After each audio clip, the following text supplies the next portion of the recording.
آج ہم ایک بہت ہی جامع کتاب کا گہرائی سے جائزہ لے رہے ہیں، Routledge handbook of contemporary Pakistan. اسے اپرنا پانڈے، شیفالی دھار اور سدھانتا مہرا نے ایڈٹ کیا ہے، اور یہ کوئی ایک کہانی نہیں بلکہ مختلف ماہرین کے لکھے ہوئے 31 ابواب کا ایک پورا مجموعہ ہے جو پاکستان کے تقریباً ہر پہلو کا احاطہ کرتا ہے۔ بالکل، اور ان تمام ابواب کو پڑھ کر جو ایک مرکزی سوال ذہن میں آتا ہے وہ یہ ہے کہ اتنی زیادہ اسٹریٹجک اہمیت اور صلاحیت کے باوجود پاکستان ایک مستقل بحران کا شکار کیوں نظر آتا ہے؟ یہ کتاب اس سوال کا جواب آپ کہہ سکتی ہیں کہ 3 بڑے زاویوں سے دینے کی کوشش کرتی ہے۔ پہلا، شناخت کا ایک گہرا بحران، دوسرا، اداروں کی کمزوری، اور تیسرا، ایک بہت ہی پیچیدہ اور سیکیورٹی پر مبنی خارجہ پالیسی۔ تو پھر آئیے اسی ترتیب سے بات کرتے ہیں۔ سب سے پہلے شناخت کا بحران۔ کتاب کا پہلا ہی باب، چیپٹر 1، اسکیپنگ انڈیا، یہ تو ایک بہت بڑا دعویٰ کرتا ہے کہ پاکستان کی پوری قومی شناخت ہی بھارت سے فرار پر مبنی ہے۔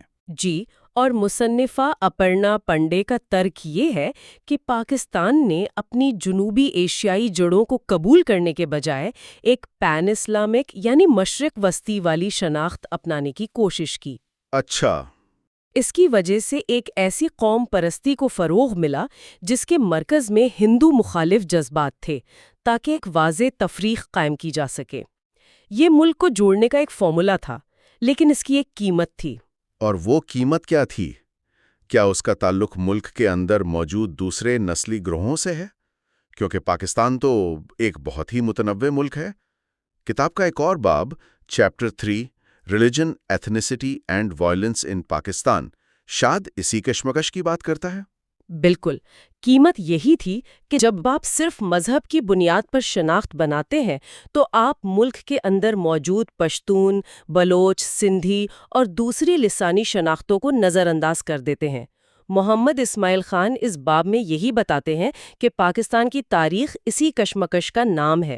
ایک طرف وہ لوگ ہیں جو اسلامائزیشن چاہتے ہیں اور دوسری طرف وہ جو علاقائی اور نسلی شناخت کو اہمیت دیتے ہیں۔ صحیح۔ اور یہ تناؤ آج بھی ملک میں تشدد کی ایک بہت بڑی وجہ ہے۔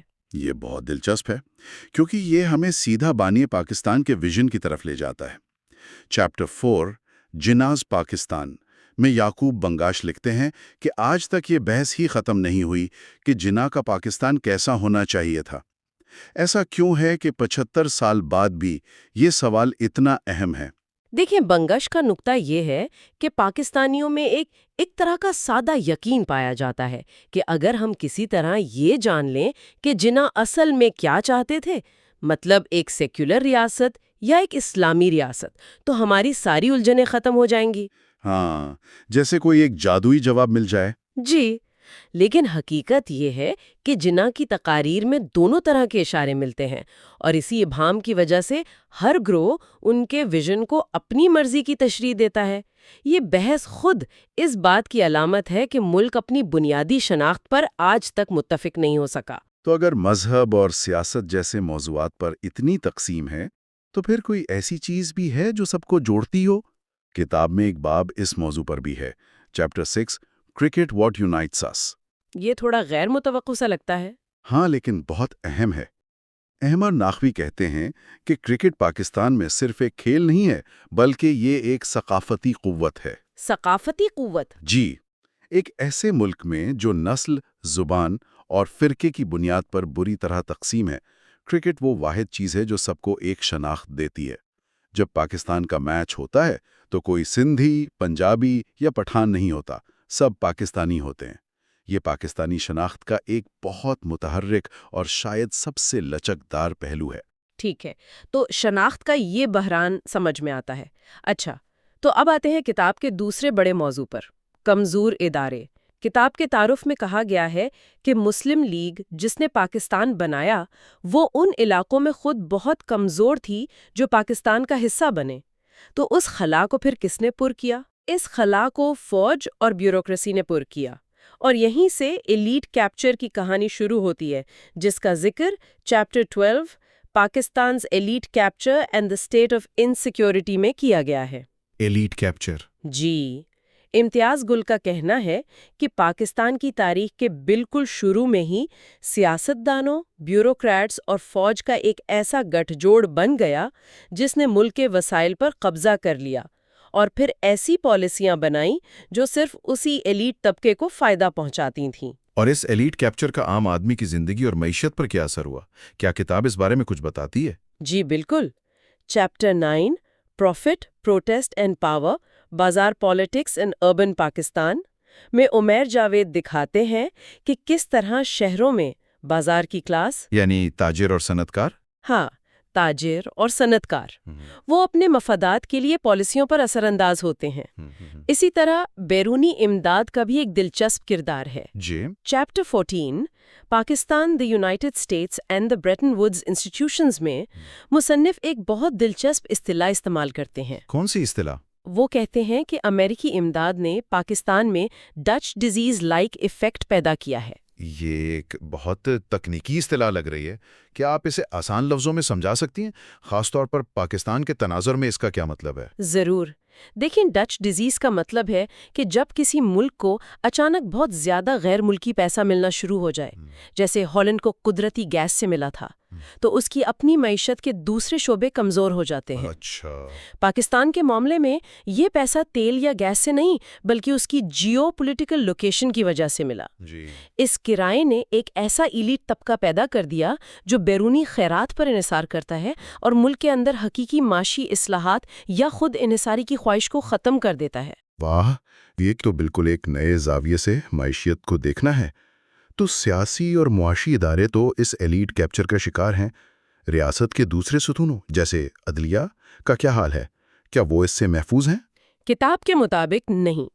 چیپٹر 10 جوڈیشری ان کرائسس اور chapter 11 Pakistan's patchwork of high court justice, یہ دونوں ابواب مل کر عدالتی نظام کی ایک بہت پیچیدہ تصویر پیش کرتے ہیں۔ کس طرح؟ ایک طرف وکلا تحریک کے بعد عدلیہ زیادہ فعال ہوئی ہے، لیکن دوسری طرف بار اور بینچ کے درمیان تعلقات بہت کشیدہ ہیں۔ عدالتوں میں عملے کی کمی ہے، فیصلوں میں یکسانیت نہیں، اور سب سے بڑھ کر وہ اپنے فیصلوں کو نافذ کرنے کے لیے ریاست کے دوسرے اداروں یعنی انتظامیہ پر انحصار کرتی ہیں۔ اور انتظامیہ خود اسی ایلیٹ کیپچر کا حصہ ہے؟ بالکل۔ تو ہم نے شناخت کے بحران اور اداروں کی کمزوری پر بات کی۔ کتاب کا تیسرا اور آخری بڑا موضوع پاکستان کی خارجہ پالیسی اور سیکیورٹی کا ہے۔ ایسا لگتا ہے کہ پہلے دو مسائل کا براہ راست نتیجہ ہی یہ تیسرا مسئلہ ہے۔ آپ نے بالکل صحیح نتیجہ نکالا ہے۔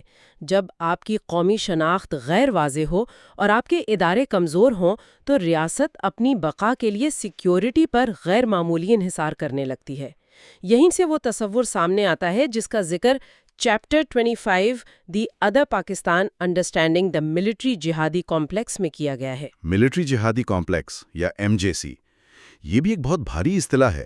اس سے مصنفین کی کیا مراد ہے؟ مصنفین پرنوئے کوٹاستھین اور ان کے ساتھیوں کا کہنا ہے کہ پاکستان کو ایک واحد ریاست کے طور پر دیکھنا ہی غلطی ہے۔ ان کے مطابق دو پاکستان ہیں، ایک سویلین ریاست جو ہمیں نظر آتی ہے اور دوسرا ملٹری جہادی کمپلیکس یعنی MJC۔ اچھا۔ یہ ریاست کے اندر ایک ایسی طاقت ہے جو فوج اور جہادی گروہوں کے مشترکہ مفادات سے چلتی ہے اور اکثر سویلین حکومت کے کنٹرول سے باہر ہوتی ہے۔ ان کا بنیادی نقطہ یہ ہے کہ جب تک آپ اس MJC کو نہیں سمجھتے، آپ پاکستان کی پالیسیوں کو نہیں سمجھ سکتے۔ اور یہ MJC خارجہ پالیسی پر کیسے اثر انداز ہوتا ہے، خاص طور پر پڑوسیوں کے حوالے سے؟ یہ براہ راست اثر انداز ہوتا ہے۔ Chapter 22 with doctor Jekyll and mister Hyde میں محمد تقی کہتے ہیں کہ فوج کی پالیسی نہ تو ملک کے اندر بدلی ہے اور نہ ہی باہر۔ وہ آج بھی سویلین بالادستی کو قبول کرنے کو تیار نہیں اور بھارت اور افغانستان کے حوالے سے جہادیوں کو خارجہ پالیسی کے ایک آلے کے طور پر استعمال کرنے پر اصرار کرتی ہے۔ اسٹیون ٹینکلبی chapter 23 rules for the double game میں اسی بات سے اتفاق کرتے ہیں، ہے نا؟ جی بالکل، وہ بھی یہی کہتے ہیں۔ اس کا مطلب ہے کہ پاکستان کے تعلقات اپنے پڑوسیوں سے ہمیشہ تناؤ کا شکار رہیں گے۔ بھارت کے بارے میں تو یہ بات سمجھ آتی ہے، جس کا ذکر chapter 26 India as a factor in Pakistan's policy میں ہے، کہ پاکستان ہمیشہ بھارت کو متوازن کرنے کے لیے ایک بیرونی طاقت کی تلاش میں رہا ہے۔ لیکن افغانستان کے ساتھ تعلقات کیوں اتنے خراب ہیں؟ کننڈرم میں مصنفین کا کہنا ہے کہ پاکستان کی جہاد کو بطور پالیسی استعمال کرنے کی حکمت عملی نے دونوں ممالک کو غیر فعال بنا دیا ہے۔ اس پالیسی نے نہ صرف افغانستان کو تباہ کیا بلکہ خود پاکستان کے قبائلی علاقوں میں بھی آگ لگا دی۔ اور ان کا ماننا ہے کہ یہ بدامنی مستقبل قریب میں بھی جاری رہنے کا امکان ہے۔ تو اگر پڑوسیوں سے تعلقات ایسے ہیں تو پھر پاکستان کی خارجہ پالیسی کا انحصار بڑی طاقتوں پر رہا ہوگا۔ امریکہ کے ساتھ تعلقات پر کتاب کیا کہتی ہے؟ Chapter 30 Pakistan and the United status میں ٹیریزیٹا اور ہاورڈ شیفر ان تعلقات کو 3 شادیوں اور 2 طلاقوں سے تعبیر کرتے ہیں۔ یہ ایک بہترین تشبیہ ہے۔ بالکل، وہ کہتے ہیں کہ پاکستان نے امریکہ کی طرف اس لیے دیکھا کیونکہ اسے بھارت جیسے بڑے پڑوسی کے خلاف ایک محافظ کی ضرورت تھی، جبکہ امریکہ نے پاکستان کو ہمیشہ اس کی جیو پولیٹیکل لوکیشن کی وجہ سے اہمیت دی، کبھی سوویت یونین کے خلاف اور کبھی دہشت گردی کے خلاف جنگ میں۔ ان کے مقاصد کبھی ایک تھے ہی نہیں، جس کی وجہ سے یہ رشتہ ہمیشہ اتار چڑھاؤ کا شکار رہا۔ اور اب امریکہ کی جگہ چین لے رہا ہے، خاص طور پر سی پیک یعنی چائنا پاکستان اکنامک کوریڈور کے ذریعے۔ کتاب کے آخری باب chapter 31 Pakistan and the one belt one road initiative میں اس پر بات ہوئی ہے۔ اس نئے رشتے کے بارے میں مصنفین کا کیا خیال ہے؟ اینڈرو اسمال اور بین لیمونٹ کا کہنا ہے کہ سی پیک نے چین پاکستان کے پرانے صرف سیکیورٹی پر مبنی تعلقات میں ایک بہت بڑی اقتصادی جہت شامل کر دی ہے، لیکن یہ ایک بہت بڑا جوا بھی ہے۔ چین پر اب پاکستان کی بہت زیادہ توقعات پر پورا اترنے کا دباؤ ہے۔ صحیح۔ اگر یہ منصوبہ کامیاب نہیں ہوتا، جس کے راستے میں بہت سی غیر یقینی صورتحال ہیں، تو اس کے چین پاکستان تعلقات پر 1960 کی دہائی کے بعد سے کسی بھی دوسری چیز سے زیادہ گہرے اور منفی اثرات مرتب ہو سکتے ہیں۔ تو مجموعی طور پر یہ کتاب پاکستان کی ایک بہت ہی پیچیدہ اور کئی حوالوں سے ایک پریشان کن تصویر پیش کرتی ہے۔ شناخت کے بحران سے لے کر کمزور اداروں اور ایک خطرناک خارجہ پالیسی تک یہ سب مسائل ایک دوسرے سے جڑے ہوئے ہیں۔ بالکل، کتاب کا سب سے بڑا پیغام یہی ہے کہ آپ پاکستان کے کسی ایک مسئلے کو الگ سے نہیں دیکھ سکتے۔ اس کا تعلیمی نظام، جس کا ذکر چیپٹر 16 میں ہے کہ اس میں تاریخی غلطیاں اور تعصبات بھرے پڑے ہیں، اس کی وجہ بھی وہی قومی شناختی بیانیہ ہے۔ اچھا۔ اس کا توانائی کا بحران چیپٹر 13 اور معاشی مشکلات بھی اسی ایلیٹ کیپچر کا نتیجہ ہے۔ یہ ایک زنجیر کی کڑیوں کی طرح ہے۔ اس ساری بحث کے بعد ایک سوال ذہن میں رہ جاتا ہے۔ کتاب پاکستان کو درپیش چیلنجز کی تشخیص تو بہت اچھی کرتی ہے، لیکن کیا یہ کوئی راستہ بھی دکھاتی ہے؟ دیکھیں، یہ کتاب بنیادی طور پر ایک تشخیصی کام ہے۔ یہ مختلف ماہرین کی تحقیق کو ایک جگہ جمع کرتی ہے تاکہ مسئلے کی جڑوں کو سمجھا جا سکے۔ یہ کوئی نسخہ تجویز نہیں کرتی، لیکن شاید اس گہرائی سے مسئلے کو سمجھنا ہی حل کی طرف پہلا قدم ہے۔ یہ ایک بہت اہم نقطہ ہے۔ تو یہ کتاب پاکستان کے بارے میں جو تصویر کشی کرتی ہے وہ یہ ہے کہ ایک ملک جو اپنی شناخت کے بارے میں غیر یقینی ہے، اس کے ادارے چند لوگوں کے مفادات کے تابع ہیں اور اس کی خارجہ پالیسی بقا کی جنگ سے عبارت ہے۔ یہ ہمیں اس سوچ پر مجبور کرتی ہے کہ اگر کتاب میں بیان کردہ ملٹری جہادی کمپلیکس واقعی اتنا طاقتور ہے تو کیا تعلیم، معیشت یا سماجی شعبے میں کی جانے والی اصلاحات کبھی ملک کی سمت کو صحیح معنوں میں تبدیل کر بھی سکتی ہیں؟ Talk the cock, why parties walk and matter even in Pakistan. یہ اس عام خیال کو چیلنج کرتا ہے کہ جمہوریت میں سیاسی جماعتیں وقت کے ساتھ زیادہ ماڈریٹ ہو جاتی ہیں۔ اچھا، تو یہ ماڈل مطلب پاکستان جیسے ملک پر پوری طرح فٹ نہیں بیٹھتا؟ نہیں، بالکل نہیں۔ یہ ماڈل زیادہ تر یورپ کے تجربے پر مبنی ہے۔ تو آئیے پاکستان کی سب سے پرانی سیاسی جماعت مسلم لیگ کی کہانی سے ہی شروع کرتے ہیں۔ اس باب میں اس کی جڑوں کا گہرائی سے تجزیہ کیا گیا ہے۔ یہ کہانی کہاں سے شروع ہوتی ہے؟ یہ کہانی 1857 کی جنگ آزادی کے بعد کے دور سے شروع ہوتی ہے۔ اس بغاوت کو کچلنے کے بعد انگریزوں کا خیال تھا کہ اس کے پیچھے مسلمانوں کا ہاتھ ہے، اس لیے انہوں نے منظم طریقے سے مسلمانوں کو سیاسی اور معاشی طور پر کمزور کرنا شروع کر دیا۔ تقسیم کرو اور حکومت کرو والی پالیسی۔ بالکل۔ ایسے کئی قانون اور ٹیکس متعارف کروائے گئے جن کا سیدھا نشانہ مسلمان زمیندار اور حکمران طبقہ تھا۔ مقصد صاف تھا، انہیں کمزور کرنا۔ اور اس کا پھر نتیجہ کیا نکلا؟ نتیجہ وہی نکلا جو نکلنا تھا۔ جب مسلمانوں نے دیکھا کہ ان کی جگہ ہندو مہاجن لے رہے ہیں جو انگریزی اور برطانوی قانون سیکھ کر نظام کا حصہ بن رہے ہیں۔ اور پھر زبان کا مسئلہ بھی تو تھا۔ جی، جب اتر پردیش یعنی یو پی میں ہندی کو سرکاری زبان بنا دیا گیا تو ان میں یہ خوف بیٹھ گیا کہ وہ ہمیشہ کے لیے ایک پسماندہ اقلیت بن کر رہ جائیں گے۔ اسی خوف اور احساس محرومی کے پس منظر میں 1906 میں ڈھاکہ میں آل انڈیا مسلم لیگ کی بنیاد رکھی گئی۔ اچھا، تو یہیں سے بات دلچسپ ہو جاتی ہے۔ عام تاثر تو یہ ہے کہ مسلم لیگ ایک مذہبی جماعت تھی جس کا مقصد ہی ایک اسلامی ریاست بنانا تھا۔ کیا یہ سچ ہے؟ نہیں، اور یہ نقطہ سمجھنا بہت ضروری ہے۔ مسلم لیگ کی بنیاد رکھنے والے لوگ مذہبی رہنما یا علماء نہیں تھے، بلکہ مسلم اشرافیہ تھی، بڑے زمیندار، صنعتکار اور تاجر۔ یعنی ایک ایلیٹ ڈریون پارٹی تھی؟ جی، ایک ہائیلی سینٹرلائزڈ اور کلائنٹلسٹک پارٹی تھی، جس کا مطلب ہے کہ اس کا بنیادی مقصد اپنے اراکین کے معاشی اور سیاسی مفادات کا تحفظ کرنا تھا۔ ایک منٹ، یہ تو بہت سرپرائزنگ بات ہے۔ یعنی پاکستان بنانے والی جماعت اپنے نظریے میں مذہبی تھی ہی نہیں؟ بالکل، اس کا ایجنڈا بنیادی طور پر سیکولر اور معاشی تھا، بلکہ سچ تو یہ ہے کہ شریعت کا نفاذ ان کے اپنے معاشی مفادات کے خلاف تھا، کیونکہ اسلام میں سود یعنی ربا کی ممانعت ہے اور ان کا پورا کاروباری نظام اسی پر چلتا تھا۔ تو یہ پارٹی عوام اور مذہبی رہنماؤں سے بالکل الگ تھلگ تھی؟ الگ تھلگ ہی نہیں بلکہ انہیں پسماندہ سمجھتی تھی۔ تو پھر یہ سوال پیدا ہوتا ہے کہ ایک ایسی سیکولر ایلیٹ پارٹی نے ایک علیحدہ مسلم ریاست کی تحریک کیسے چلائی؟ یہ تضاد کیسے حل ہوا؟ یہ ایک بہت بڑا اسٹریٹجک شفٹ تھا اور اس کا سہرا محمد علی جناح کو جاتا ہے۔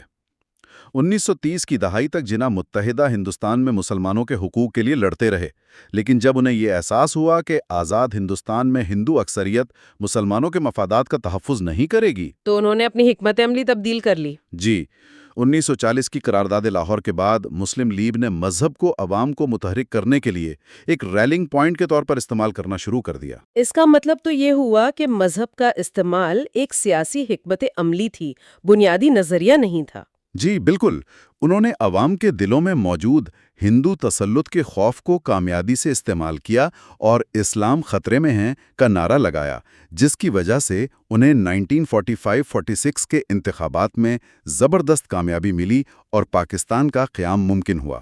لیکن جو پارٹی اتنی مقبول تھی، وہ آزادی کے بعد اتنی جلدی زوال کا شکار کیوں ہو گئی؟ اس کی کئی وجوہات تھیں۔ آزادی کے فوراً بعد جناح کی وفات اور پھر لیاقت علی خان کے قتل سے پارٹی ایک لیڈرشپ کرائسس کا شکار ہو گئی۔ ہاں، اور اندرونی اختلافات بھی ہوں گے؟ بہت شدید۔ یہ پارٹی شہری اشرافیہ کے کنٹرول میں تھی اور دیہی علاقوں کے بااثر لوگوں سے ان کا کوئی حقیقی تعلق نہیں تھا۔ آئین بنانے میں 9 سال لگ گئے۔ اور جب پارٹی اتنی کمزور ہو گئی تو ظاہر ہے فوج کو سیاست میں آنے کا موقع مل گیا۔ بالکل، اسی کمزوری اور عدم استحکام نے فوج کو سیاست میں مداخلت کا راستہ دکھایا۔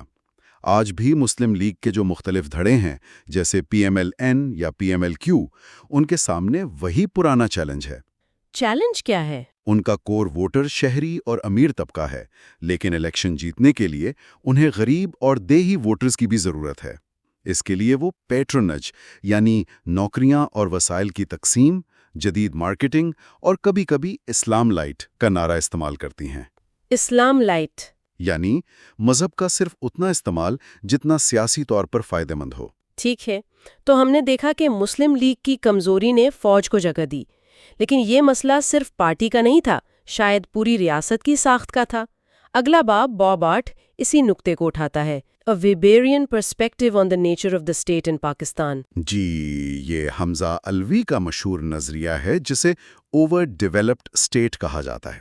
ان کا کہنا تھا کہ پاکستان کو برطانوی راج سے ایک ایسی ریاستی مشین، خاص طور پر فوج اور بیوروکریسی، ورثے میں ملی جو معاشرے کے باقی اداروں کے مقابلے میں بہت زیادہ ترقی یافتہ اور طاقتور تھی۔ تو کیا ہم اسے ایسے سمجھ سکتے ہیں کہ جیسے ایک بہت طاقتور انجن ایک کمزور گاڑی کے ڈھانچے میں ڈال دیا گیا ہو؟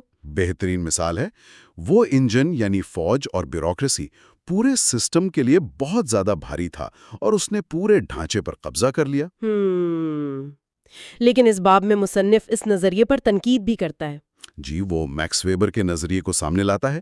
ویبر نے کہا تھا کہ ریاست کی تعریف اس کے تشدد کے جائز استعمال پر اجارہ داری یعنی monopoly on the legitimate use of violence سے ہوتی ہے۔ مطلب صرف ریاست کو حق ہے کہ وہ طاقت کا استعمال کرے؟ بالکل۔ لیکن مصنف کا کہنا ہے کہ پاکستان میں یہ اجارہ داری ٹوٹ چکی ہے۔ جی، اور یہیں سے بات بہت سنجیدہ ہو جاتی ہے۔ مصنف کا ترک ہے کہ ریاست نے یہ اجارہ داری خود اپنے ہاتھوں سے توڑی ہے۔ چارلس ٹلی کا نظریہ ہے کہ وار میک اسٹیٹس یعنی جنگیں ریاستوں کو بناتی اور مضبوط کرتی ہیں، لیکن پاکستان کی جنگی حکمت عملی نے الٹا اس کی طاقت کو کمزور کیا ہے۔ ایک منٹ، یہ تو بہت عجیب بات ہے۔ مطلب ریاست خود اپنی اجارہ داری کو کمزور کر رہی تھی؟ یہ تو اپنے پاؤں پر کلہاڑی مارنے جیسا ہے۔ سوچ شارٹ ٹرم مقاصد حاصل کرنے کی تھی۔ پاکستان نے اپنی جنگوں میں صرف اپنی پروفیشنل فوج پر انحصار نہیں کیا، بلکہ ہمیشہ پرائیویٹ ملیشیا اور نان اسٹیٹ ایکٹرز کو استعمال کیا۔ اچھا، کب سے؟ یہ سلسلہ 1947 میں کشمیر سے شروع ہوا، پھر 1965 میں، 1971 میں مشرقی پاکستان میں البدر اور الشمس جیسی تنظیمیں، اور پھر 1980 کی دہائی میں افغان مجاہدین، اور بعد میں کشمیر میں جہادی تنظیمیں۔ تو ریاست نے تشدد کو آؤٹ سورس کر دیا۔ بالکل، اور اس آؤٹ سورسنگ کا معاشرے پر کیا اثر ہوا؟ اس کا اثر تباہ کن ہوا۔ اس سے معاشرے میں انفارملائزیشن آف وائلنس یعنی غیر رسمی تشدد کا پھیلاؤ ہوا۔ خاص طور پر جنرل ضیاء کے دور میں افغان جہاد کی وجہ سے پورے معاشرے میں کلاشنکوف کلچر اور ہیروئن کا نشہ عام ہوا۔ مدارس کو جہاد کے لیے بھرتی کے مراکز کے طور پر استعمال کیا گیا۔ یہاں تک کہ اسکولوں کے نصاب میں بھی عسکریت پسندی کو فروغ دیا گیا۔ جی، تو جن غیر ریاستی عناصر کو ریاست نے اپنے مقاصد کے لیے پالا تھا، وہی آج اس کے کنٹرول سے باہر ہو کر اس کے لیے ایک بہت بڑا چیلنج بن گئے ہیں۔ بالکل، وہ جن اب ریاست کا کنٹرول چیلنج کر رہا ہے، اور ریاست کی تشدد پر اجارہ داری صرف کاغذوں میں رہ گئی ہے۔ تو ریاست نے اپنی طاقت خود کمزور کی اور ایک خلا پیدا کیا۔ سوال یہ ہے کہ اس خلا کو کس نے پر کیا؟ اگلا باب 9، prophet, protest and power bazaar politics in urban Pakistan, اس کا ایک دلچسپ جواب دیتا ہے۔ جی، یہ باب پاکستان کی ایک نئی حقیقت پر روشنی ڈالتا ہے۔ پاکستان جنوبی ایشیا کا سب سے زیادہ شہری آبادی والا ملک ہے، اور اس کی شہری معاشیت کا ایک بہت بڑا حصہ غیر رسمی ہے، جسے مصنف بازار اکانومی کہتا ہے۔ اور اس بازار اکانومی نے ایک نئی مڈل کلاس کو جنم دیا ہے۔ جی، اس میں چھوٹے کارخانے، ٹرانسپورٹ اور خاص طور پر ریٹیل اور ہول سیل کا کاروبار شامل ہے۔ اور یہ نئی بازار کلاس کون ہے؟ کیا یہ وہی ٹریڈیشنل تاجر ہیں؟ یہ انٹرمیڈیٹ یا بازار کلاسز ہیں، یعنی تاجر، دکاندار اور چھوٹے صنعت کار۔ یہ سیاسی طور پر بہت منظم اور طاقتور ہو چکے ہیں۔ اور سیاسی جماعتیں بھی اب ایسے امیدواروں کو ترجیح دیتی ہیں جو اپنا الیکشن کا خرچہ خود اٹھا سکیں۔ بالکل، اور یہ طبقہ اس معیار پر پورا اترتا ہے۔ ان کی طاقت کا راز کیا ہے؟ یہ اپنی طاقت کا استعمال کیسے کرتے ہیں؟ ان کی طاقت ان کی تنظیم میں ہے۔ ان کی ہزاروں تاجر تنظیمیں ہیں۔ ان کے پاس ایک زبردست ہتھیار ہے جسے شٹر پاور کہتے ہیں۔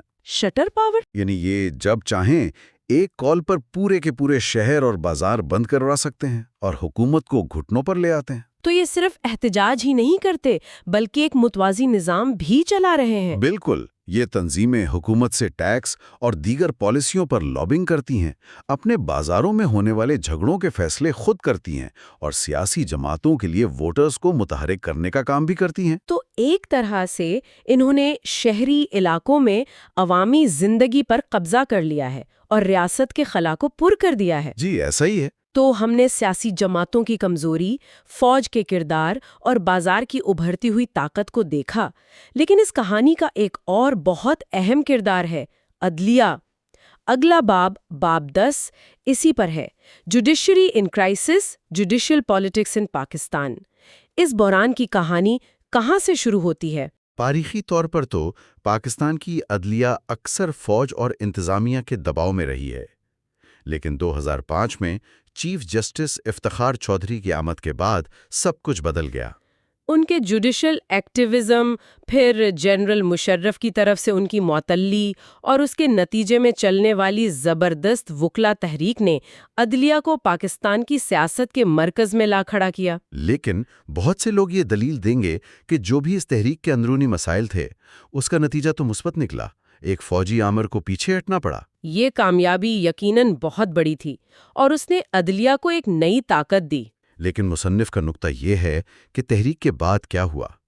تحریک کی کامیابی کے بعد ججوں یعنی بینچ اور وکلا یعنی بار کے درمیان جو اتحاد تھا وہ ٹوٹ گیا۔ وہ پرانا احترام ختم ہو گیا۔ جی بالکل۔ اب ہم دیکھتے ہیں کہ وکلا پر تشدد اور عدالتوں کی بے حرمتی کے الزامات عام ہو گئے ہیں۔ خود وکلا برادری میں ایلیٹ اور نان ایلیٹ کی تقسیم بہت گہری ہو گئی ہے۔ تو کیا وکلا تحریک ویسی نہیں تھی جیسی نظر آتی تھی؟ کیا اس کے مقاصد صرف عدلیہ کی آزادی نہیں تھے؟ مصنف کے مطابق یہ معاملہ زیادہ پیچیدہ ہے۔ یہ تحریک صرف عدلیہ کی آزادی کے لیے نہیں تھی، بلکہ اس کا ایک بڑا ہدف جنرل مشرف کی حکومت تھی۔ اچھا۔ اور اس میں وکلاء کی بھرپور حمایت کی ایک بڑی وجہ یہ بھی تھی کہ جسٹس چودھری نے بار کی اندرونی سیاست میں مداخلت کر کے اپنے حامیوں کو الیکشن جتوائے تھے۔ جب ان کے مقاصد پورے ہو گئے، مشرف چلے گئے اور جج بحال ہو گئے، تو تحریک کے پاس کوئی ٹھوس اور مثبت ایجنڈا باقی نہیں رہا۔ اس باب میں میڈیا کے کردار کا بھی ذکر ہے۔ کیا میڈیا نے اس بحران میں کوئی کردار ادا کیا؟ جی، میڈیا نے جسٹس چودھری کو ایک عوامی ہیرو بنا کر پیش کیا، جس سے عدلیہ کو اپنی آئینی حدود سے تجاوز کرنے کی شو ملی۔ اس کے علاوہ ایک اور دلچسپ نقطہ سماجی طبقے کا ہے۔ کچھ تجزیہ کاروں کا ماننا ہے کہ جسٹس چودھری کا تعلق روایتی ایلیٹ طبقے سے نہیں تھا اور اسی وجہ سے ان کا عدالتی انداز زیادہ جارحانہ اور پاپولسٹ تھا۔ جو پاکستان کی روایتی قدامت پسند عدلیہ سے بہت مختلف تھا۔ جی، یہ تو سپریم کورٹ کی بات ہوئی، لیکن پاکستان کا عدالتی نظام تو بہت وسیع ہے۔ آخری باب جس پر ہم آج بات کریں گے، باب 11 ہائی کورٹس پر ہے۔ Pakistan's patchwork of high court justice. اسے پیچ ورک یعنی پیوند کاری کیوں کہا گیا ہے؟ اس کا مطلب یہ ہے کہ پاکستان کی 5 ہائی کورٹس کے فیصلوں میں کوئی یکسانیت نہیں ہے۔ وہ مختلف معاملات میں بالکل مختلف انداز سے فیصلے کرتی ہیں۔ اس کی کچھ مثالیں مل سکتی ہیں، خاص طور پر ان معاملات میں جہاں ریاست کے بڑے مفادات داؤ پر لگے ہوں؟ بالکل، خارجہ پالیسی اور قومی سلامتی جیسے معاملات میں ان کی محدودیت صاف نظر آتی ہے۔ مثال کے طور پر ریمنڈ ڈیوس کیس میں لاہور ہائی کورٹ نے کیس تو سنا، لیکن آخرکار پیچھے ہٹ گئی اور ایک سیاسی ڈیل کے ذریعے معاملہ حل ہوا۔ اور ڈرون حملوں کا کیس؟ اس کیس میں پشاور ہائی کورٹ نے انہیں غیر قانونی اور جنگی جرائم قرار دیا، لیکن حکومت نے اس فیصلے کو مکمل طور پر نظر انداز کر دیا۔ تو لگتا ہے کہ ہائی کورٹس ان معاملات میں بہت فعال ہیں جہاں ریاست کے بڑے مفادات داؤ پر نہ لگے ہوں، جیسے ماحولیات، لیکن جب بات قومی سلامتی کی آتی ہے تو وہ پیچھے ہٹ جاتی ہیں۔ یہ بالکل درست تجزیہ ہے۔ وہ ماحولیاتی قانون جیسے معاملات میں بہت فعال رہی ہیں، گرین بینچ قائم کیے ہیں، لیکن دوسرے سماجی معاملات جیسے صنفی حقوق پر ان کا ریکارڈ ملا جلا ہے۔ اچھا؟ انہوں نے غیرت کے نام پر قتل کی مذمت تو کی ہے، لیکن مشہور مختارہ مائی کے کیس میں لاہور ہائی کورٹ کا فیصلہ جس میں ملزمان کو بری کیا گیا، شدید تنقید کا نشانہ بنا۔ اور توہین رسالت اور دہشت گردی جیسے حساس مقدمات میں کیا صورتحال ہے؟ وہاں بھی یہ پیچ ورک اپروچ واضح ہے۔ لاہور ہائی کورٹ نے توہین رسالت کے جھوٹے الزامات میں پھنسے لوگوں کو بری بھی کیا ہے، لیکن آسیہ بی بی جیسے متنازع کیس میں سزائے موت کو برقرار بھی رکھا۔ اور دہشت گردی کے معاملے میں؟ وہی صورتحال ہے۔ ایک طرف انہوں نے ذکی الرحمان لکھوی جیسے بڑے ملزم کو ضمانت پر رہا کیا، تو دوسری طرف سلمان تاثیر کے قاتل ممتاز قادری کی سزائے موت کو برقرار رکھا۔ تو آج کی گفتگو کو سمیٹتے ہیں۔ ہم نے دیکھا کہ سیاسی جماعتیں کیسے ایک سیکولر ایلیٹ کے مفادات کے لیے بنی، ریاست نے کیسے تشدد پر اپنی اجارہ داری کھوئی، ایک نئی شہری بازار کلاس کیسے طاقت میں آئی، اور ایک ایسی عدلیہ جو ایک بڑی تبدیلی سے گزری لیکن اب خود بحران کا شکار ہے۔ ان تمام ابواب میں جو مشترکہ کڑی نظر آتی ہے وہ رسمی اداروں اور زمینی حقیقت کے درمیان کا بہت بڑا فرق ہے۔ چاہے وہ فوج کا پرائیویٹ ملیشیا استعمال کرنا ہو، تاجر تنظیموں کا ایک متوازی ریاست کے طور پر کام کرنا ہو، یا عدلیہ کا قانون سے زیادہ شخصیات اور سیاست کے گرد گھومنا ہو۔ ایسا لگتا ہے کہ پاکستان میں ریاست کے رسمی قوانین سے زیادہ غیر رسمی طاقت کے نیٹ ورکس اہم اور زیادہ طاقتور ہیں۔ فوج، بازار، عدلیہ نے کس طرح طاقت کے اپنے اپنے دائرے بنا لیے ہیں جو اکثر ریاست کے اختیار کو چیلنج کرتے ہیں۔ ایک دلچسپ سوال یہ بنتا ہے کہ ایک ایسے ملک میں جہاں طاقت کے اتنے سارے متوازی مراکز ہوں، وہاں حکومت کا اصل مطلب کیا ہے اور اصل میں انچارج کون ہے؟ پاکستان کا ایلیٹ کیپچر اور عدم تحفظ کی حالت۔ اس کی شروعات صدر الدین ہاشوانی کی کتاب ٹروتھ آلویز پریویلز کے ایک اقتباس سے ہوتی ہے۔ وہ لکھتے ہیں کہ آزادی کے بعد ایک جنون تھا، بڑے بڑے خواب تھے، لیکن آج لگتا ہے کہ ان خوابوں کے ساتھ کچھ بہت غلط ہو گیا ہے۔ جی، اور وہ ایک بہت سخت بات کہتے ہیں۔ بالکل، وہ کہتے ہیں کہ پاکستان میں بزنس مین ہونا ایک بارودی سرنگ پر چلنے جیسا ہے۔ اور اس کی وجہ وہ بتاتی ہیں کہ کرپشن اور اقربا پروری، وہ سیاستدانوں، بیوروکریٹس، یہاں تک کہ کچھ فوجی جرنیلوں کی فطرت بن چکی ہے۔ تو کیا یہ واقعی اتنا ہی سنگین ہے؟ دیکھیں، یہ ایک بہت گہری تشخیص ہے، اور یہ جو ایلیٹ کیپچر کا تصور ہے نا، یہ اسی کی وضاحت کرتا ہے۔ اچھا، یہ کوئی سادہ کرپشن نہیں ہے۔ ایلیٹ کیپچر کا مطلب ہے جب ایک چھوٹا طاقتور طبقہ ملک کے پورے نظام اور وسائل پر اس طرح قبضہ کر لیتا ہے کہ قانونوں، پالیسیوں، ادارے سب کچھ صرف ان کے فائدے کے لیے کام کرتے ہیں، عوام کے لیے نہیں۔ تو پاکستان میں یہی ہوا ہے؟ بالکل، ایک سویلین ملٹری ایلیٹ نے بیوروکریسی کے ساتھ مل کر بڑے بڑے ریاستی اداروں کو، جیسے PIA؟ جی، PIA، واپٹا، پاکستان سٹیل ملز، ان سب کو منظم طریقے سے اپنے ذاتی فائدے کے لیے استعمال کیا۔ تو نتیجہ کیا نکلا؟ یہی ادارے جو کبھی قومی فخر کی علامت تھے، آج بد انتظامی اور خسارے کی مثال بن چکے ہیں۔ اچھا، تو یہ کوئی نئی بات نہیں، مطلب یہ شروع سے ہی ایسا چل رہا ہے؟ مجھے ڈاکٹر محبوب الحق کی وہ تھیوری یاد آ رہی ہے، جمع کرو جمع کرو۔ ہاں، جمع کرو، یہی محمد ہے، یہی موسیٰ ہے۔ ان کا نظریہ تھا کہ پہلے ملک کی دولت یعنی کیک کو بڑا کرو، تقسیم کی فکر بعد میں کرنا۔ بالکل، اور اس وقت کی معاشی حقیقت کے لحاظ سے شاید یہ بات درست بھی لگتی ہو۔ کیونکہ ہمارے پاس تھا ہی کیا؟ کچھ بھی نہیں تھا۔ کہتے ہیں کہ دفتروں میں پیپر کلپس کی جگہ کانٹے استعمال ہوتے تھے۔ تو آئیڈیا یہ تھا کہ چند صنعت کاروں کو وسائل دو تاکہ وہ تیزی سے صنعتی ترقی کریں۔ اور اسی سوچ نے 22 خاندانوں والے تصور کو جنم دیا۔ جی، اس کا نتیجہ یہی نکلا کہ ملک کی ساری دولت چند ہاتھوں میں سمٹ کر رہ گئی۔ یہی 22 خاندانوں کا قصہ ہے۔ اور پھر اس کا رد عمل آیا بھٹو صاحب کی نیشنلائزیشن کی شکل میں۔ جی، جب سب کچھ سرکاری کنٹرول میں لے لیا گیا۔ لیکن پھر نواز شریف کے دور میں سب کچھ الٹ ہو گیا، پرائیویٹائزیشن شروع ہو گئی۔ یہ ایک بہت اہم نقطہ ہے۔ کاغذ پر تو یہ پالیسی کی تبدیلی تھی، لیکن عمل میں یہ ایلیٹ کیپچر کی ایک نئی شکل تھی۔ اس کی کوئی مثال؟ سب سے بڑی مثال مسلم کمرشل بینک کی نجکاری ہے۔ یہ بینک اپنے ایک دوست میاں منشا کو فروخت کیا گیا۔ اسی ایک ڈیل نے انہیں پاکستان کے امیر ترین لوگوں میں شامل کر دیا۔ اچھا، بنیاد پر لوگوں نے راتوں رات بے پناہ دولت کمائی۔ تو نیشنلائزیشن ہو یا پرائیویٹائزیشن، فائدہ ایلیٹ کا ہی ہوا۔ بالکل، دونوں کو ایلیٹ نے اپنے فائدے کے لیے استعمال کیا۔ اچھا، لیکن جنرل مشرف تو کرپشن کے خاتمے کے نعرے پر آئے تھے، انہوں نے نیب بھی بنایا۔ پھر کیا ہوا؟ ان کا احتساب کا وعدہ اتنا کمزور کیوں پڑ گیا؟ ہوا یہ کہ سیاسی حقیقتیں ان کے نظریات پر غالب آ گئیں۔ اپنی حکومت کو بچانے کے لیے انہیں انہی سیاستدانوں، ججوں اور صحافیوں کے ساتھ ڈیل کرنی پڑی جن کے خلاف وہ آئے تھے۔ یعنی سمجھوتے کرنے پڑے۔ جی، اور جب آپ ایسے سمجھوتے کرتے ہیں تو احتساب کا عمل خود بخود کمزور ہو جاتا ہے۔ نیب ایک طاقتور ادارہ تو بنا، لیکن جلد ہی اسے سیاسی مقاصد کے لیے استعمال کیا جانے لگا۔ تو احتساب سیاسی سودے بازی میں بدل گیا۔ بالکل۔ تو اس پورے نظام کی کوئی ٹھوس مثالیں ہیں ہمارے پاس جہاں یہ صاف نظر آتا ہو کہ قانون سب کے لیے برابر نہیں ہے؟ اس کتاب میں 3 کیس سٹڈیز کا ذکر ہے جو پوری کہانی بیان کرتی ہیں۔ اچھا، پہلا کیس ہے نیوی چیف ایڈمرل منصور الحق کا۔ ان پر بھاری کک بیکس کا الزام تھا۔ ہاں، مجھے یاد ہے، انہیں امریکہ سے واپس لایا گیا تھا۔ جی، بڑی مشکل سے لایا گیا، لیکن یہاں آ کر صرف $7.5 ملین کی پلی بارگین پر انہیں چھوڑ دیا گیا۔ صرف 7.5 ملین؟ جی۔ دوسرا NRO یعنی قومی مفاہمتی آرڈیننس، جس نے ایک صدارتی حکم کے ذریعے سینکڑوں سیاستدانوں اور بیوروکریٹس پر چلنے والے کرپشن کے ہزاروں کیسز ایک ہی جھٹکے میں ختم کر دیے۔ اس نے تو ایک بہت ہی غلط پیغام دیا۔ بالکل، پیغام یہ تھا کہ اگر آپ طاقتور ہیں تو آپ کے لیے قانون معافی کا راستہ نکال سکتا ہے۔ اور تیسرا کیس؟ تیسرا کیس ملک ریاض کا ہے، جنہوں نے اپنے طاقتور رابطوں کی بنیاد پر ایک بہت بڑی ریئل اسٹیٹ امپائر کھڑی کی۔ ان کا کیس بھی سپریم کورٹ سے پروسرار طور پر خارج ہو گیا۔ تو یہ تینوں کیسز یہی بتاتے ہیں کہ پاکستان میں قانون کو خریدا، دبایا یا موڑا جا سکتا ہے۔ جی ایک مشہور کتاب ہے وائی نیشنز فیل، جس میں ایکسٹریکٹیو اور انکلوسیو اداروں کی بات کی گئی ہے۔ کیا پاکستان کا نظام ایکسٹریکٹیو کہلائے گا؟ پاکستان اس کی ایک کلاسک مثال ہے۔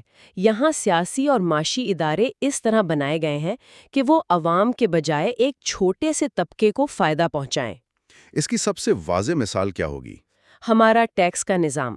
حکومت بار بار ٹیکس ایمنسٹی اسکیمیں لاتی ہے، یعنی کالے دھن کو سفید کرنے کا موقع دیتی ہے، لیکن ٹیکس کلیکشن پھر بھی نہیں بڑھتی۔ بالکل۔ اور سب سے حیران کن بات یہ ہے کہ ایک رپورٹ کے مطابق پارلیمنٹ کے تقریباً آدھے ارکان خود ٹیکس ادا نہیں کرتے۔ کیا؟ یہ تو ناقابل یقین بات ہے۔ یعنی جو لوگ قانون بناتے ہیں وہی عمل نہیں کرتے؟ جی، اور کہانی یہیں ختم نہیں ہوتی۔ ایک اور بڑا مسئلہ ہے بینکوں سے لیے گئے قرضوں کی معافی۔ یہ تو بہت بڑا ایشو ہے۔ 2010 میں اسٹیٹ بینک نے خود سپریم کورٹ کو بتایا تھا کہ 50 بڑے صنعت کاروں اور سیاستدانوں کے 256 ارب روپے کے قرضے معاف کیے گئے ہیں۔ 256 ارب روپے! تو اسے یوں دیکھیں کہ ایک ہی طبقہ ہے جو ٹیکس بھی نہیں دیتا اور عوام کے پیسوں سے بنے بینکوں سے اربوں روپے کے قرضے لے کر وہ بھی واپس نہیں کرتا۔ یہ تو قومی خزانے پر ایک طرح کا دوہرا حملہ ہے۔ جی بالکل۔ تو یہ ایلیٹ کیپچر کا نظام ہر شعبے پر اثر انداز ہوتا ہوگا۔ آئیے اگلے باب کی طرف چلتے ہیں، جو ہے افراتفری سے ایک محفوظ پائیدار توانائی کے مستقبل کی تعمیر تک۔ توانائی کا بحران پاکستان کا ایک دائمی مسئلہ۔ جی، اور کہا جاتا ہے کہ یہ بحران ہر سال ہماری جی ڈی پی کو 2% تک کم کر دیتا ہے۔ جی، اور اس کی جڑیں بھی ہماری منصوبہ بندی کی ناکامی میں ہے۔ شروع میں سندھ طاس معاہدے کی وجہ سے ہم نے سستے ہائیڈرو پاور پر انحصار کیا، جو بہت اچھا تھا۔ منگلا اور تربیلا جیسے بڑے ڈیم تھے۔ بالکل، لیکن جب کالا باغ ڈیم کا منصوبہ سیاسی تنازعات کی نذر ہو گیا تو ہم نے مستقبل کے لیے توانائی کے متبادل ذرائع پر وقت پر کام ہی نہیں کیا۔ ہم ایک ہی جگہ پھنس کر رہ گئے۔ جی، پھر 1990 کی دہائی میں بجلی کی شدید قلت ہوئی اور بے نظیر بھٹو کی حکومت 1994 میں ایک نئی پاور پالیسی لے کر آئی۔ آئی پی پیز والی پالیسی۔ جی، جس نے پرائیویٹ سیکٹر کو دعوت دی۔ لیکن اس وقت کی حکومت کے پاس اور کیا آپشن تھا؟ قلت تو شدید تھی۔ ضرورت تو تھی، لیکن جس طریقے سے اسے کیا گیا اس نے ایک نئے بحران کی بنیاد رکھ دی۔ اس وقت عالمی مارکیٹ میں تیل کی قیمتیں بہت کم تھیں۔ اچھا۔ تو زیادہ تر نئے پاور پلانٹس فرنٹ آئل پر لگا دیے گئے۔ ہم نے اپنا پورا انحصار ایک ہی چیز پر کر دیا۔ یہ ہماری انرجی پالیسی کا سلور بلٹ مسئلہ ہے۔ بالکل، ہم ہمیشہ کسی ایک جادوئی حل کی تلاش میں رہتے ہیں۔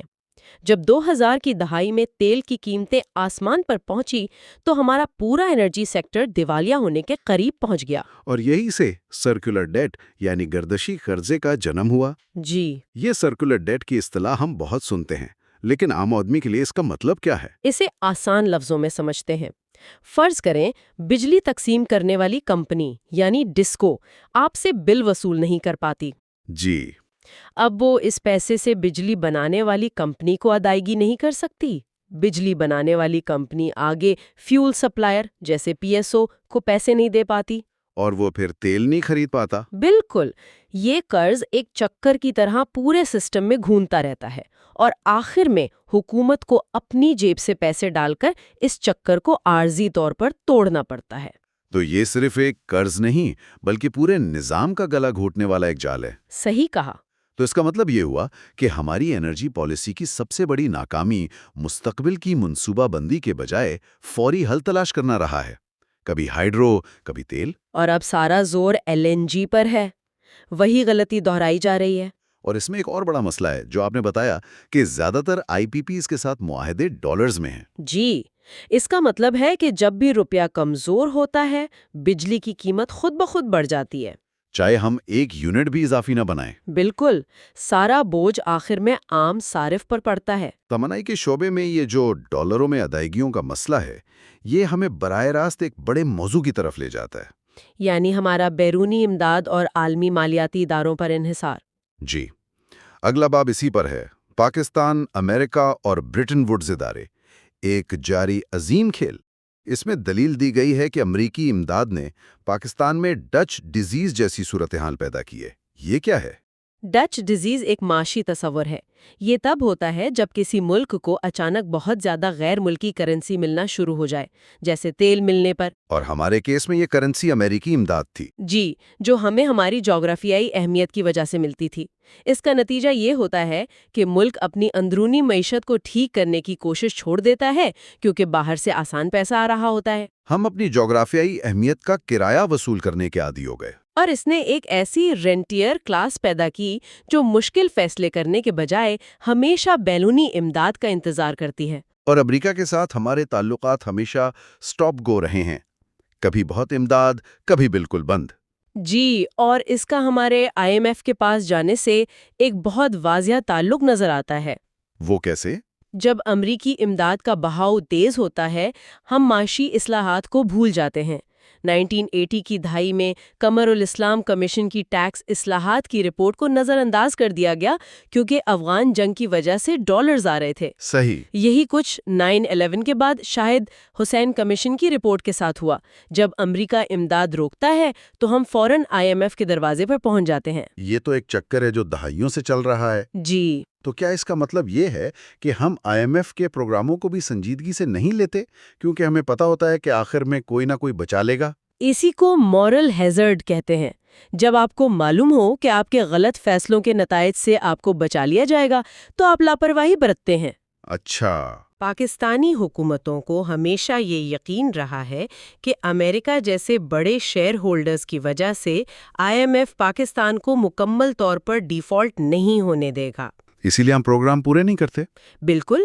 1988 کے بعد سے پاکستان نے IMF کے 12 میں سے 11 پروگرام یا تو مکمل نہیں کیے یا ادھورے چھوڑ دیے۔ لیکن اب تو اس کھیل میں ایک نیا اور بہت بڑا کھلاڑی آ گیا ہے، چائنا، CPEC کے ساتھ۔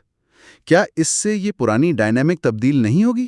یہ ایک بہت اہم سوال ہے۔ CPEC بلا شبہ ایک گیم چینجر بننے کی صلاحیت رکھتا ہے، لیکن یہ کوئی جادو کی چھڑی نہیں ہے۔ اس کے فوائد حاصل کرنے کے لیے بھی کچھ کرنا پڑے گا۔ جی، جب تک ہم خود اپنے وسائل پیدا کرنے یعنی ڈومیسٹک ریسورس موبلائزیشن کے لیے سنجیدہ اصلاحات نہیں کرتے، جیسے ٹیکس کا دائرہ بڑھانا۔ جی، ٹیکس بڑھانا، سرکاری اداروں کی کارکردگی بہتر کرنا، تب تک CPEC بھی ہمیں خود انحصاری کی منزل تک نہیں پہنچا سکتا، ورنہ خطرہ یہ ہے کہ ہم صرف ایک قرض دہندہ کی جگہ دوسرے پر انحصار کرنے لگیں گے۔ پاکستان کا بینکنگ اور مالیاتی شعبہ۔ آزادی کے وقت ہماری حالت بہت خراب تھی۔ جی، برطانوی ہند کی صرف چند 100 بینک شاخیں ہمارے حصے میں آئی تھیں۔ اور جو تھیں بھی ان کا زیادہ تر عملہ ہندو اور سکھ تھے جو ہجرت کر گئے۔ ملک میں ایک دم کریڈٹ کا خلا پیدا ہو گیا۔ تو اس سے نمٹنے کے لیے اسٹیٹ بینک اور نیشنل بینک آف پاکستان جیسے ادارے بنائے گئے۔ جی، لیکن اصل تبدیلی 1974 میں آئی جب بھٹو حکومت نے تمام بینکوں کو قومی تحویل میں لے لیا۔ اس کے نتائج کیسے نکلے؟ بہت دور رس اور زیادہ تر منفی۔ منفی کس لحاظ سے؟ یہ بینک سیاسی مقاصد کے لیے استعمال ہونے لگے۔ یہ ایک جلدی امیر بننے کی اسکیم بن گئی۔ وہ کیسے؟ سیاسی طور پر بااثر لوگ صنعت لگانے کے نام پر سرکاری بینکوں سے بھاری قرضے لیتے، پیسہ غبن کرتے اور پھر اپنا اثر و رسوخ استعمال کر کے وہ قرضے معاف کروا لیتے۔ اچھا، یہ NPLs یعنی نان پرفارمنگ لونز کا مسئلہ یہاں سے شروع ہوا؟ جی، اور ڈوبے ہوئے قرضوں کے انبار لگ گئے۔ یہ کتنے سنگین تھے؟ آپ اس کی سنگینی کا اندازہ اس بات سے لگائیں کہ 1999 میں کچھ سرکاری مالیاتی اداروں کے NPLs ان کے کل قرضوں کے 75% تک پہنچ چکے تھے۔ 75%؟ جی، اس کا موازنہ 2008 کے امریکی سب پرائم بحران سے کریں جس نے پوری دنیا کی معیشت کو ہلا گیا تھا۔ وہاں NPLs کی شرح صرف 8.6% تھی۔ ہمارے ہاں صورتحال اس سے کہیں زیادہ خراب تھی۔ بہت زیادہ۔ تو پھر اس بحران سے کیسے نکلا گیا؟ جنرل مشرف کے دور میں IMF اور ورلڈ بینک کے شدید دباؤ پر اصلاحات کی گئیں، بینکوں کی نجکاری کی گئی، نئے پرائیویٹ اور غیر ملکی بینکوں کو لائسنس دیے گئے، اور اسٹیٹ بینک کو زیادہ خود مختاری دی گئی۔ جی، اس سے مقابلے کی فضا پیدا ہوئی اور کارکردگی بہتر ہوئی، لیکن پرانی عادتیں مشکل سے جاتی ہیں۔ آج بھی سرکاری بینکوں کے NPLs نجی بینکوں کے مقابلے میں بہت زیادہ ہیں۔ بالکل، بینک آف پنجاب کا حالیہ اسکینڈل اس کی ایک مثال ہے۔ آج کل ہمارے بینکنگ سیکٹر کا سب سے بڑا چیلنج کیا ہے؟ آج کل سب سے بڑا مسئلہ کراؤڈنگ آؤٹ ہے۔ Crowding out?